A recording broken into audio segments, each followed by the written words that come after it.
যুদ্ধবিধ্বস্ত গাজায় ৮০% স্কুল ভবন এখনও সম্পূর্ণ অচল, তাঁবু খাটিয়ে চলছে শিশুদের ক্লাস। রাশিয়ার হুমকি মোকাবেলায় প্রতিরক্ষা জোরদার করছে জার্মানি, রিজার্ভ সৈন্যের সংখ্যা দ্বিগুণ করার পরিকল্পনা। তীব্র দাবদাহ আর দীর্ঘ খরার মুখে পড়েছে ইরান, পানি সংকটে তেহরানে বৃষ্টির জন্য বিশেষ নামাজ। রাশিয়ার হুমকি মোকাবেলায় জাতীয় প্রতিরক্ষা জোরদার করছে জার্মানি। এই লক্ষ্যে নতুন একটি স্বেচ্ছাসেবী সামরিক পরিষেবা চালু করতে যাচ্ছে দেশটি। গত বৃহস্পতিবার জোট সরকারের শরিকরা এই সংক্রান্ত একটি খসড়া বিলে সম্মত হয়েছেন। এই পদক্ষেপের মাধ্যমে জার্মানদের বাধ্যতামূলকভাবে সেনাবাহিনীতে যোগদান পুনরায় চালুর পথও খুলে গেল।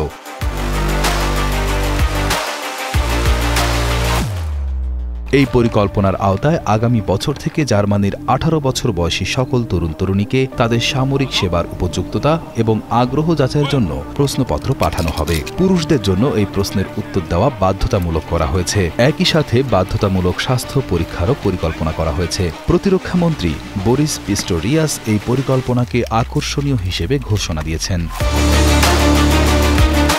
বার্লিনে এক সংবাদ সম্মেলনে জার্মান প্রতিরক্ষামন্ত্রী জানান, যারা স্বেচ্ছায় সামরিক বাহিনীতে যোগ দেবেন তারা মাসে প্রায় ২৬০০ ইউরো বা প্রায় ৩,৬৮,০০০ টাকা আয় করবেন। চাকরির সময়কালের উপর ভিত্তি করে গাড়ি বা ট্রাকের ড্রাইভিং লাইসেন্সের জন্য ভর্তুকিও পাবেন তারা। ৬ মাসের স্বেচ্ছাসেবী কর্মসূচির মাধ্যমে প্রশিক্ষিত রিজার্ভ সৈন্যের সংখ্যা বর্তমানে ১ লাখ থেকে দ্বিগুণ করার আশা করছে প্রতিরক্ষা মন্ত্রণালয়। আশা করা হচ্ছে এই স্বেচ্ছাসেবকদের অনেকেই পরবর্তীতে সক্রিয় সামরিক সেবায় ক্যারিয়ার গড়বেন। রক্ষণশীল CDU floor leader Jason span জানিয়েছেন, জার্মানি সংবিধান অনুযায়ী শুধু পুরুষদেরই সামরিক সেবায় বাধ্য করা যায়। প্রতিরক্ষামন্ত্রী পিস্টোরিয়াস জানান, তাদের লক্ষ্য হল ২০২৭ সালের গ্রীষ্মের মধ্যেই ১ বছরের সমস্ত তরুণকে পরীক্ষা করার জন্য প্রস্তুত করা। তিনি উল্লেখ করেন, ফ্রান্স এবং যুক্তরাজ্য সহ অন্যান্য দেশ জার্মানির এই আধুনিক মডেলটি পর্যবেক্ষণ করছে এবং এটি অন্য দেশের জন্য উদাহরণ হতে পারে। রাশিয়ার নিরাপত্তা উদ্বেগের পটভূমিতে জার্মানি তার সামরিক ব্যয় বাড়ানোর অংশ হিসেবে এই পদক্ষেপ নিল।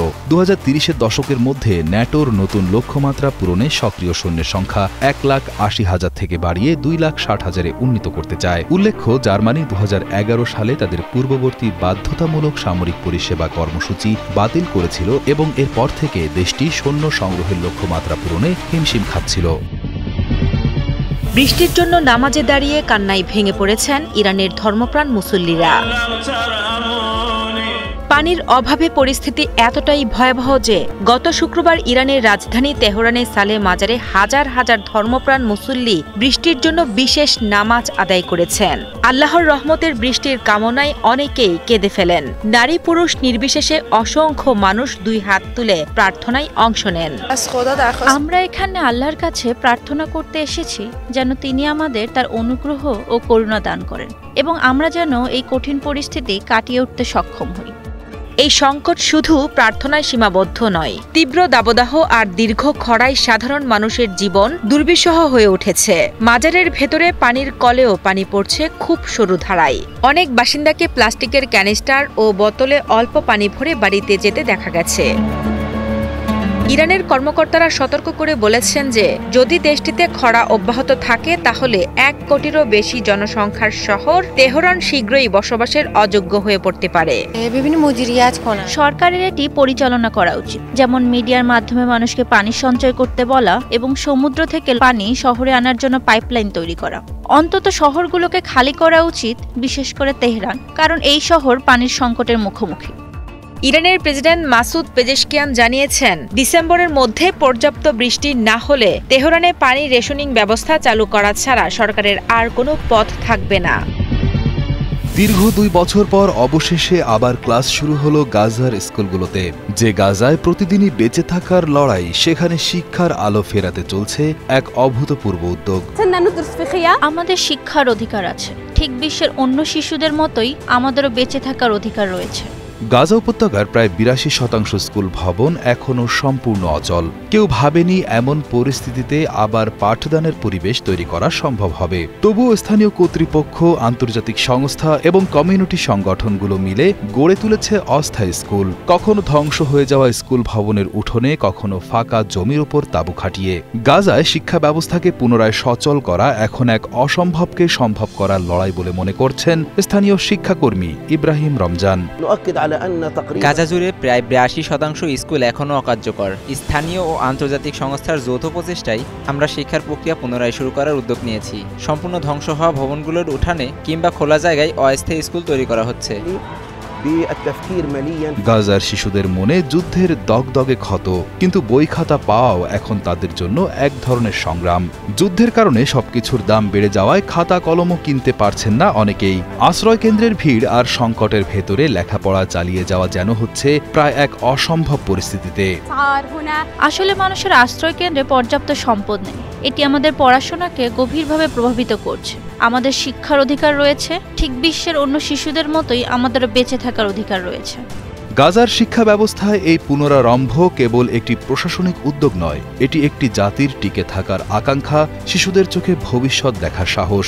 ধ্বংসের মাঝেও যতক্ষণ পড়ার শব্দ শোনা যায়, ততক্ষণ গাজা বেঁচে আছে আশায়, স্বপ্নে আর শিক্ষার আলোয়। প্রায় একটি ফুটবল মাঠের সমান ঘুড়ি তৈরি করেছে চীন, আর এই ঘুড়ি দিয়ে উৎপাদন হবে বিদ্যুৎ। সম্প্রতি চীনের মঙ্গোলিয়া অঞ্চলের আলাক্সা লেফট ব্যানারে এই বিশাল ঘুড়ির প্রথম পরীক্ষামূলক উড্ডয়ন সফলভাবে শেষ হয়েছে। ৫,০০০ বর্গমিটার আয়তনের এই বিশাল ঘুড়িটিকে প্রায় ১,০০০ ফুটের বেশি উঁচুতে ওড়ানো হয়, কারণ সেখানে বাতাস অনেক বেশি শক্তিশালী এবং প্রায় সারা বছর ধরে একই গতিতে বয়ে যায়। পাওয়ার জেনারেটিং ঘুড়িটি যখন প্রচণ্ড বাতাসে উড়তে থাকে, তখন এটি একটি খুব শক্ত রশি বা তারকে সজোরে টানে। সেই রশিটি মাটির সাথে যুক্ত একটি জেনারেটরের সাথে সংযুক্ত থাকে। ঘুড়ি যখন রশি টানে, তখন সেই টানের শক্তিতে জেনারেটরটি ঘুরতে শুরু করে এবং তা থেকেই বিদ্যুৎ উৎপন্ন হয়। সাধারণ উইন্ডমিলগুলো এত উঁচুতে পৌঁছাতে পারে না, তাই একটানা শক্তি উৎপাদনও সম্ভব হয় না। পরীক্ষা চলাকালীন ঘুড়িটিকে সফলভাবে আকাশে ছাড়া এবং পরে নিরাপদে গুটিয়ে আনা সম্ভব হয়েছে। পাওয়ার জেনারেটিং ঘুড়ি উদ্বোধনী পরীক্ষার প্রধান পরিচালক কাওলুন জানান, আকাশের অনেক উঁচুতে থাকা বাতাস একটি অজানা খনির মতো, যেখানে প্রচুর শক্তি লুকিয়ে রয়েছে। এই শক্তিকে যদি ঠিকভাবে কাজে লাগানো যায়, তাহলে তা শক্তির জগতে একটি বিশাল পরিবর্তন আনবে। আমরা বিশ্বের বৃহত্তম বিদ্যুৎ উৎপাদনকারী ঘুড়ির প্রথম স্থাপনার পরীক্ষা সম্পন্ন করেছি এবং সফলভাবে তথ্য সংগ্রহ সম্পন্ন করেছি। ভবিষ্যতে এমন ঘুড়ি ঝাঁক তৈরির জন্য বৈজ্ঞানিক ভিত্তি প্রদান করবে আজকের এই পরীক্ষা। ঘুড়ি তৈরিকারী প্রতিষ্ঠান চায়না এনার্জি ইঞ্জিনিয়ারিং কর্পোরেশন জানিয়েছে, এই পরীক্ষার মাধ্যমে তারা অনেক গুরুত্বপূর্ণ তথ্য সংগ্রহ করেছে, যা ভবিষ্যতে আরও ভালো ঘুড়ি ডিজাইন করতে সাহায্য করবে। প্রকৌশলীরা জানিয়েছেন, তাদের পরবর্তী লক্ষ্য হল একসাথে একাধিক ঘুড়ি উড়িয়ে পরীক্ষা করা, এবং তারা আশা করছেন আগামী বছরের শেষের দিকে এই ঘুড়ি সিস্টেম থেকে পুরো দমে বিদ্যুৎ উৎপাদন শুরু করতে পারবেন। আমেরিকার লস অ্যাঞ্জেলেস শহরের পাহাড়গুলো ঢেকে দেওয়া হচ্ছে পলিথিনে, কারণ প্রবল বৃষ্টিতে প্রতিদিনই বাড়ছে ভূমিধসের সংখ্যা। গত 14 নভেম্বর শুক্রবার লস অ্যাঞ্জেলস পরপর দুটি ঝড়ের কবলে পড়েছে। ঝড় এবং প্রবল বৃষ্টির কারণে এলাকায় ব্যাপক বন্যা ও ভূমিধস সৃষ্টি করতে পারে বলে আশঙ্কা করা হচ্ছে। এছাড়া গত জানুয়ারির বিধ্বংসী দাবানলে বনাঞ্চল পুড়ে যাওয়ায় মাটি পুরোপুরি অরক্ষিত থাকায় পাহাড় থেকে মাটি ধসে পড়ার আশঙ্কা তৈরি হয়েছে। অ্যাকুওয়েদারের সিনিয়র আবহাওয়াবিদ হেদার জেহর জানিয়েছেন, শুক্রবার লস অ্যাঞ্জেলস এলাকায় যে মাঝারি বৃষ্টি নিয়ে আসা ঝড়টি শুরু হয়েছে, সেটি শনিবার ও রবিবার প্রশান্ত মহাসাগর থেকে পূর্ব দিক থেকে আসা দ্বিতীয় একটি আবহাওয়া ব্যবস্থার সঙ্গে মিলিত হবে বলে আশা করা হচ্ছে।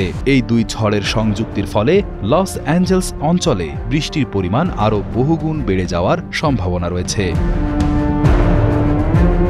তিনি আরও জানিয়েছেন, সপ্তাহান্তে ডাউনটাউন লস অ্যাঞ্জেলসে 2 থেকে 4 ইঞ্চি পর্যন্ত বৃষ্টিপাত হতে পারে, তবে অন্যান্য কিছু অঞ্চলে বৃষ্টিপাতের পরিমাণ আরও অনেক বেশিও হতে পারে। সেক্ষেত্রে তা 8 থেকে 10 ইঞ্চি পর্যন্ত পৌঁছাতে পারে। অবিরাম বর্ষণ জানুয়ারির দাবানলের পর থেকে অবশিষ্ট থাকা ক্ষতচিহ্ন ভূমিতে ভয়াবহ ভূমিধস এবং কাদা স্রোত বা মাড স্লাইড তৈরি করার মতো গুরুতর হুমকি সৃষ্টি করেছে। লস অ্যাঞ্জেলসের জরুরি পরিষেবা সংস্থাগুলো স্থানীয় বাসিন্দাদের সম্ভাব্য ঝুঁকিপূর্ণ এলাকা থেকে দূরে থাকতে এবং প্রয়োজনীয় সতর্কতা অবলম্বন করতে অনুরোধ জানিয়েছে। বিশেষ করে যে এলাকাগুলোতে আগে দাবানল হয়েছে সেখানকার মাটি আলগা হয়ে যাওয়ায় সামান্য বৃষ্টিতেও ভূমিধসের ঝুঁকি বহুগুণ বেড়ে যেতে পারে। এই অতিরিক্ত বৃষ্টির কারণে লস অ্যাঞ্জেলস কাউন্টির বেশ কিছু নিম্নভূমি এলাকা দ্রুত বন্যার জলে তলিয়ে যেতে পারে বলে সতর্ক করা হয়েছে।